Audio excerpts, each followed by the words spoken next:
Sa dokumentong nakuha ng reporter's notebook mula sa DPWH, Bulacan 1st District Engineering Office, nakasaad na April 23, 2024, sinimula ng construction of flood control structure sa Barangay San Juan, Wawa at Panginay, Balagtas, Bulacan.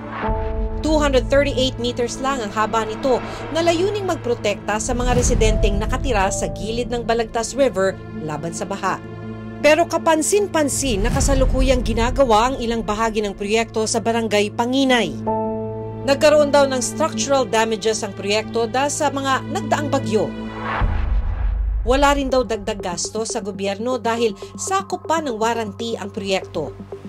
Sa nakuha naming dokumento, Wawaw Builders ang contractor ng flood control project na ito.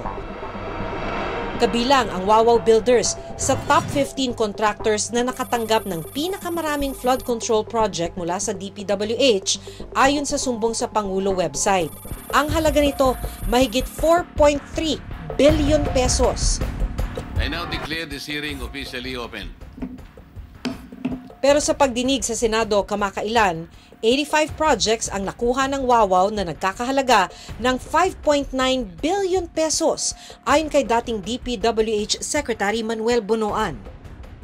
Magkano ang in-award dito sa sa Wawaw? Wawaw Builders had 85 projects amounting to 5,971,000,000. Kabilang ang bayan ng Balagtas sa mga flood-prone area sa Bulacan.